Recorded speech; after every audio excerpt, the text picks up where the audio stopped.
ಒಟ್ಟು ಅವ್ರಿಗೇನು ಸಿದ್ದರಾಮಯ್ಯ ಸಿಟ್ಟ ಇದಲ್ಲ ಹಿಂಗಾದ್ರೂ ಇಳಿಸೋರು ಸಿದ್ದರಾಮಯ್ಯ ಅಂತ ಅವ್ರು ಮಾಡಿರ್ಬೇಕು, ಬಹುಶಃ ಪ್ಲಾನ್ ಮಾಡಿರ್ಬೇಕು. ಸಿಟ್ಟದ ಅವ್ರ ಮಂತ್ರಿನೂ ಮಾಡಲಿಲ್ಲ, ಭಯಂಕರ ಸಿಟ್ಟದ. ಅದಕ್ಕಾಗಿ ಏನೋ ಅವ್ರು ರಾಜೀನಾಮೆ ಮಾಡ್ಕೊಂತಿಲ್ಲ ಸಿದ್ದರಾಮಯ್ಯನವರು.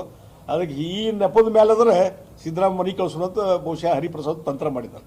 ಕಾಂತರಾಜು ಆಯೋಗದ ವರದಿ ಅದನ್ನು ನೇಮಿಸಿದವರು ಯಾರು? ಸಿದ್ದರಾಮಯ್ಯ. ಆ ವರದಿ ಬಂದ ಮೇಲೆ ಅದನ್ನ ತಗೊಳ್ಳಿಲ್ಲ, ಮತ್ತು ಈಗ ಒತ್ತಾಯಪೂರ್ವಕ ತೊಗೊಂಡ ಮೇಲೆ ನೀವು ಆ್ಯಕ್ಷನ್ ತೊಗೋಬೇಕಲ್ಲ. ಹಂಗಾರೆ ಬ್ಯಾಡ್ ಅಂತ ರಿಜೆಕ್ಟರ್ ಮಾಡ್ರಿ, ಅದು ತೊಗೊಂಡ್ರೆ ಒಪ್ಪಿಗೆ ಕೊಡ್ರಿ. ಅದಕ್ಕೆ ಅದೂ ಇಲ್ಲ ಇದೂ ಇಲ್ಲ ಅತಂತ್ರ. ಯಾವಾಗ ಒಮ್ಮೆ ಡಿಬೇಟ್ ಮಾಡೋದು, ಆ ಜಾಂತಿ ಗಣತಿ ಏನಾಗೈತೆ ರಿಪೋರ್ಟ್ ಕೊಟ್ಟಲ್ಲ ಕಾಂತರಾಜು ವರದಿ ಅದನ್ನ ಅನುಷ್ಠಾನ ಮಾಡ್ತೀನಿ ಅಂತ ಡಿಬೇಟಿಗೆ ಬಿಡೋದು. ಯಾಕಂದ್ರೆ ಈ ರೀತಿ ಸ್ಕ್ಯಾಮ್ ಎಲ್ಲ ಬಂದವಲ್ಲ, ಇನ್ನು ಜನರ ಮೈಂಡನ್ನು ಡೈವರ್ಟ್ ಮಾಡೋ ಸಲ ಇದೆಲ್ಲ ನಡೀತಾ ಇದೆ. 100% ಡೈವರ್ಟ್ ಮಾಡ್ಲಿಕ್ಕೆ, ಜನರ ಮನಸ್ಸನ್ನು ಡೈವರ್ಟ್ ಮಾಡ್ಲಿಕ್ಕೆ ಇದು ನಡೀತಾ ಇದೆ, ಬೇರೆ ಏನಿಲ್ಲ ಇಲ್ಲ. ಮಾಡೋದಾದ್ರೆ ಕಾಂತರಾಜು ವರದಿ ಒಪ್ಕೊಳ್ಳೋದು ಧೈರ್ಯ ಇದ್ರೆ ಅದೂ ಮಾಡೋದಿಲ್ಲ, ಅದು ರಿಜೆಕ್ಟರ್ ಮಾಡ್ರಿ ಹೋಗ್ಲಿ, ಅದೂ ಇಲ್ಲ. ಐದು ಮತ್ತೆ ಯಾಕೆ ಮಾಡಲಿಲ್ಲ ಹಂಗಾರೆ ಇಂಪ್ಲಿಮೆಂಟ್? ಭಾಳ ನಾ 160 ಆಶ್ವಾಸಗಳನ್ನು ಈಡೇರಿಸ್ತೀನಿ ಅಂತ ಹೇಳ್ತಾರಲ್ಲ ಆಗಲಿಲ್ಲ ಸಿದ್ದರಾಮಯ್ಯ ಅವರು.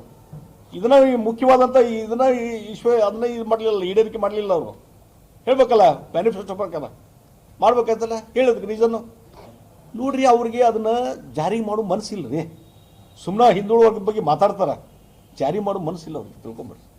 ಈ ಮೂಢ ಹಗರಣ ಬದಲು ಅವ್ನ ಯಾರು ಎಳ್ಸಾಕೊಂಡಿದ್ದೀರಿ? BJP ಅವರು ಮೂಢ ಹಗರಣ ಮಾಡ್ಕೊಂಡ್ರು. ನೀವು ಸ್ವಯಂಕೃತ ಅಪರಾಧ ಮಾಡಿಕೊಂಡು ಸುಮ್ಮನೆ ಜಾತಿ ಬಣ್ಣ ಹಚ್ಚೋದು ಇದೆಲ್ಲ ಬೇಡ, ಅವಶ್ಯಕತೆ ಇಲ್ಲ. ನೀವು ಬಿಟ್ಟಿರಿ ಅಂತಂದ್ರೆ ಕಾರಣ ಅಂದ್ರೆ ಈಗ ಶ್ಯಾಮನೂರು ಶಿವಶಂಕರ್ ಮತ್ತೊಬ್ರು ಹೇಳ್ಯಾರ ಅಂತ ಹೆದರಿಕೆಯಿಂದ ಬಿಟ್ಟಿರಿ ನೀವು, ಅಥವಾ ಮಾಡ್ತಿರೋದ್ರೆ ಎಲ್ಲಿ ಅಧಿಕಾರದ ಇಳಿತೀರಿ ಅಂತ ಹೆದರಿಕೆ ಇದೆ ನಿಮಗೆ. ಯಾವುದೊಂದು ಸ್ಪಷ್ಟತೆ ಇರಬೇಕಲ್ಲ ಒಬ್ಬ ಮುಖ್ಯಮಂತ್ರಿಗೆ. ಸುಮ್ಮನೆ ಹವಾ ಮಾಡೋದು ಬೇಡ.